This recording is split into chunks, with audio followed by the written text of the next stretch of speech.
Praise the Lord, hallelujah. Zion வேதாகம ஆய்விற்கு அன்போடு கூட இயேசு கிறிஸ்துவின் நாமத்தில் உங்களை வரவேற்கிறேன். இந்த தினத்திலும் வெளிப்படுத்தின விசேஷம் 16ஆம் அதிகாரத்திலிருந்து 22ஆம் அதிகாரங்களில் உள்ள வசனங்களை தியானிக்க சர்வ வல்லமையுள்ள தேவன் நமக்கு கிருபை பாராட்டுவாராக. இந்த கடைசி அதிகாரங்களிலே தேவநாயகத்தை கடைசி நாட்களில் சம்பவிக்க போயதான காரியங்களை குறித்து வெளிப்படுத்துகிறதை குறித்து பார்க்கிறோம். 16வது அதிகாரத்திலே தேவனுடைய 7 கோப கலசங்கள் ஊற்றப்படுவதை குறித்து பார்க்கிறோம். தேவாலயத்திலிருந்து உண்டான ஒரு பெரும் சத்தம், 7 தூதருடனே நீங்கள் போய் தேவனுடைய கோப கலசங்களை பூமியின் மேல் ஊற்றுங்கள் என்று சொல்ல கேட்டேன் என்று சொல்லி, ஒவ்வொரு கலசமும் ஊற்றும் போது என்ன நடக்கிறது என்பதை குறித்தும் வேதம் நமக்கு தெரிவிக்கிறது. கிறிஸ்து உலகத்துக்கு திரும்பி வருவதற்கு சற்று முன்பு 7 கோப கலசங்கள் உலகில் ஊற்றப்படுவது ஆரம்பமாகும். இவற்றின் இறுதியிலே ஒரு மகா பெரிய உலக யுத்தம் நடக்கும் என்பதையும் வேதம் நமக்கு கற்பிக்கிறது. மனுஷனுடைய பாவங்கள், அக்கிரமங்கள் எல்லை மீறி போவதினால் அது தேவ கோபாக்கினை கொண்டு வந்து விடுகிறது. அதை கண்டு மனிதர்கள் மனம் திரும்ப வேண்டும். ஆனால் அங்கே வேதத்தில் பார்க்கிறோம், அவர்கள் மனுஷர்கள் தேவனை தூஷித்தார்கள், மாதை மகா கொடிதா இருந்தது என்று சொல்லி நாம் பார்க்கிறோம். 17வது அதிகாரத்திலே மிருகத்தின் மீது இருக்கிறதான ஸ்திரீயை குறித்து வேதம் நமக்கு தெரிவிக்கிறதை பார்க்கிறோம். கதிரவசனத்துக்கு மகிமை உண்டாவதாக. 7 கலசங்கள், இந்த 7 தூதரில் ஒருவன் வந்து என்னோட பேசி, நீ வா, திரளான தண்ணீர்கள் மேல் உட்கார்ந்திருக்கிற மகா வேசியோடு பூமியின் ராஜாக்கள் வேசித்தனம் பண்ணினார்களே என்று சொல்லி அங்கே அந்த காரியங்களை குறித்து சொல்லுகிறதை குறித்து பார்க்கிறோம். இது பாபிலோன் என்னும் மதத்தை குறிப்பிடுகிறது.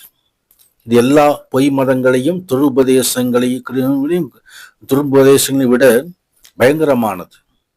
விபச்சாரம், வேசித்தனம் இவற்றை வேதத்தில் அடையாளமாக குறிப்பிடும் போது அது துருபதேசங்களையும் தேவனுக்கு உண்மையற்ற நிலைமையையும் காட்டிவிடுகிறது.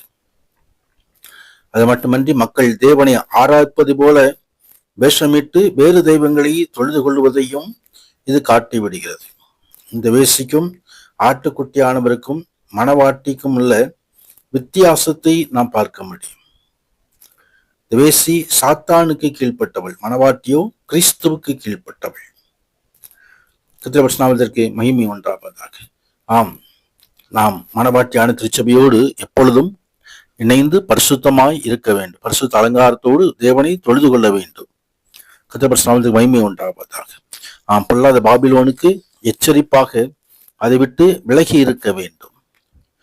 கிறிஸ்துவ மகிமை உண்டாவது. தொடர்ந்து 18வது அதிகாரத்தில் பாபிலோனுடைய வீழ்ச்சியை குறித்து வேதம் தெரிவிக்கிறதை பார்க்கிறோம். பலத்த சத்தமிட்டு தூதன், மகா பாபிலோன் விழுந்தது, பேய்களுடைய குடியிருப்பு, சகலவித அசுத்த ஆவிகளுடைய காவல் வீடும், அசுத்தமும் அருவருப்புமான சகல வித பறவைகளுக்கு கூடுமாயிற்று என்று சொல்லி அங்கே பாபிலோனை குறித்து சொல்லுகிறதை குறித்து பார்க்கிறோம். கர்த்தருக்கு மகிமை உண்டாவது. 18ஆம் அதிகாரத்தில் பாபிலோன் என்பது அரசியல் பொருளாதார நிலைமை சித்தரிக்கப்பட்டுள்ளது. அவன் பெரு நகரத்தையோ கூறப்பட்டுள்ளபடி தேவனுடைய செயல்பாட்டுள்ள தன்மையை குறிப்பிடுவதாகவும் இங்கே நாம் பார்க்கிறோம். அதனுடைய வீழ்ச்சி குறிக்கப்பட்டிருக்கிறது. உலகத்திலே மனிதர்களுடைய காரியங்கள் பராக்கிரமம் போல தோன்றலாம், ஆனால் அதுக்கு ஒவ்வொரு இதற்கும் வீழ்ச்சி உண்டு. தேவனாய் கர்த்தரே அவர் நமக்கு நித்திய ஆசீர்வாதங்களை கொண்டு வருகிற உன்னத தேவன். மற்ற எல்லாம் மாயையாக இருக்கிறது. எனவேதான் 4வது வசனத்திலே வேறொரு சத்தம் வானத்திலிருந்து உண்டாகி, என் ஜனங்களே, நீங்கள் அவளுடைய பாவங்களுக்கு உடன்படாமலும் அவளுக்கு நேரிடும் வாதைகளில் அகப்படாமலும் இருக்கும்படிக்கு அவளை விட்டு வெளியே வாருங்கள் என்று எச்சரிக்கிற சத்தத்தை பார்க்கிறோம். பாபிலோன் கவர்ச்சியாக இருக்கும், கவர்ச்சியான ஆராதனைகளால் நிறைந்திருக்கும். ஆனால் ஆண்டுடைய வசனத்தை விட்டு விலகி இருக்கும், வசனத்துக்கு எதிராக இருக்கும்.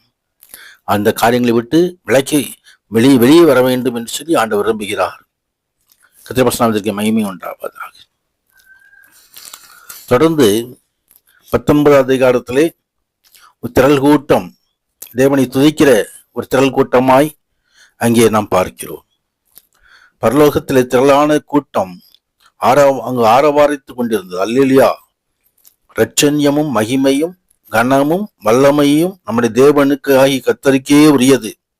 அவருடைய நியாய தீர்ப்புகள் சத்தியமும் நீதியுமானவைகள் என்று சொல்லி ஆண்டவரை துதித்துக் கொண்டிருந்தார்கள். அங்கே 24 மூப்பர்கள், 4 ஜீவன்கள் அவர்கள் தலையில் வணக்கமாய் விழுந்து ஆமேன் அல்லேலூயா என்று சொல்லி சிங்காசனத்தின் மேல் வீற்றிருக்கிற தேவனை தொழுது கொண்டார்கள். கர்த்தருக்கு மகிமை உண்டாவதாக. ஆம், ஆண்டவரையே நாம் தொழுது கொள்ளும்படியாக அழைக்கப்படுகிறோம். மற்ற மனுஷனையோ மற்ற மிருகங்களையோ மற்ற எந்த காரியத்தையும் நாம் தெய்வமாக வணங்கக்கூடாது என்று சொல்லி வேதம் நமக்கு கற்றுத்தருகிறது. கர்த்தருக்கு மகிமை உண்டாவதாக. தொடர்ந்து இயேசு கிறிஸ்து ராஜாதி ராஜாவாக கர்த்தாவாக உலகத்திற்கு 2வது முறை வருகிறதை குறித்து வேதம் தெரிவிக்கிறது. வெள்ளை குதிரையின் மேல் ஏறி இருக்கிறதை அங்கே யோவான் ஸ்நானகன் நோக்கி பார்க்கிறார். கர்த்தருக்கு மகிமை உண்டாவது. ராஜாதி ராஜா கர்த்தாதி கர்த்தா என்னும் நாமம் அவருடைய வஸ்திரத்தின் மேலும் அவருடைய தொடையின் மேலும் எழுதப்பட்டிருந்தது. கர்த்தருக்கு மகிமை உண்டாவதாக. அங்கே 20வது அதிகாரத்திலே 1000 வருடங்கள் அரசாளுகிறதை குறித்து வேதம் தெரிவிக்கிறது. அங்கே தூதன் ஒரு பாதாளத்தின் திறவுகோலை பெரிய சங்கிலியும் கையில் எடுத்துக்கொண்டு வானத்திலிருந்து இறங்கி வந்து பிசாசன் என்றும் சாத்தான் என்றும் சொல்லப்பட்ட பழைய பாம்பாகிய வலு சர்ப்பத்தை பிடித்து அதை 1000 வருஷம் அளவும் கட்டி வைத்து அந்த 1000 வருஷம் நிறைவேறும் வரைக்கும் அது ஜனங்களின் மோசம் போக்காதபடிக்கு பாதாளத்தை தள்ளி அடைத்து அது மேல் முத்திரை போட்டான். கர்த்தருக்கு மகிமை உண்டாவதாக. ஆம், ஆண்டவருடனே கூட நாமும் கூட அரசாளும்படியாக அழைக்கப்படுகிறோம். அங்கே 4வது வசனத்தில் சொல்லப்பட்டபடி சிங்காசனங்களை கண்டேன், அவைகளின் மேல் உட்கார்ந்திருந்தார்கள். நியாய தீர்ப்பு கொடுக்கும்படி அவர்களுக்கு அதிகாரம் கொடுக்கப்பட்டது. இயேசுவை பற்றிய சாட்சி நிமித்தமும் தேவனுடைய வசனத்தின் நிமித்தமும் சிறைச்சேதம் பண்ணப்பட்டவர்களுடைய ஆத்துமாக்களையும் மிருகத்தையாவது அதன் சொருவத்தையாவது வணங்காத தங்கள் நெற்றியிலே கையிலே முத்திரை தரித்துக் கொள்ளாமல் இருக்கிறவர்களையும் கண்டேன். அவர்கள் உயிர்த்த கிறிஸ்துவுடனே கூட 1000 வருஷம் அரசாண்டார்கள். கர்த்தருடைய நாமத்திற்கு மகிமை உண்டாவதாக. தொடர்ந்து சாத்தானுடைய முடிவை இந்த அதிகாரம் தெரிவிக்கிறது. கர்த்தருடைய நாமத்திற்கு மகிமை. நியாய தீர்ப்பு உண்டாயிருக்கிறதையும் இங்கே வேதம் தெரிவிக்கிறது. மரித்தோராகிய பெரியோரையும் சிறியோரையும் தேவனுக்கு முன்பாக நிற்க கண்டேன். அப்பொழுது புஸ்தகங்கள் திறக்கப்பட்டன. ஜீவ புஸ்தகம் என்னும் வேறொரு புஸ்தகமும் திறக்கப்பட்டது. அப்பொழுது இந்த புஸ்தகங்களில் எழுதப்பட்டவைகளின்படியே மரித்தோர் தங்கள் தங்கள் கிரியைகளுக்கு தக்கதாக நியாய தீர்ப்படைந்தார்கள் என்று சொல்லி நியாய தீர்ப்பை பார்க்கிறோம்.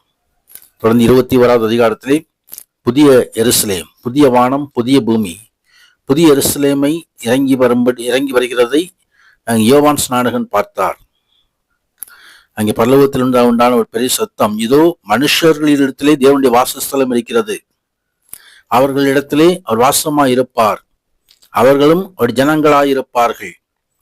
தேவன் தாமே அவர்களோட கூட இருந்து அவர்களுடைய தேவனாயிருப்பார். கண்ணீர் யாவையும் துடைப்பார், மரணமில்லை, துக்கமில்லை என்று சொல்லி அங்கே தொடர்ந்து 22வது அதிகாரத்தில் ஜீவ நதி சிங்காசனத்திலிருந்து வருகிறதை யோவான் நோக்கி பார்த்தார். தொடர்ந்து இயேசு கிறிஸ்துவானவர், இதோ நான் சீக்கிரமாய் வருகிறேன், இந்த புஸ்தகத்தை தீர்க்க தரிசனங்களை கைக்கொள்வீர்கள், பாக்கியவான்கள் என்று சொல்லி வருகையை குறித்து சொல்லுகிறதை குறித்து வரைக்கு நாமும் ஆயத்தமாக்கும்படி அழைக்கப்படுகிறோம். கர்த்தர் வருகையில் நாம் காணப்படும்படி உதவி செய்வாராக. இந்த முழு வருஷமும் இந்த முழு வயதாகமும் முடிக்க கிருபை செய்த தேவனுக்கு மகிமையும் கனமும் உண்டாவதாக. இந்த பங்கு பெற்ற ஒவ்வொருவருக்கும் தேவ ஆசீர்வாதம் நிறைந்து வருவதாக. வேதத்தின் வெளிச்சம் உண்டாவதாக, வேதத்தின் மகிமை உண்டாவதாக. ஆம், நித்திய ஆசீர்வாதங்களால் உன்ன தேவன் நிரப்புவாராக. ஆமேன், ஆமேன்.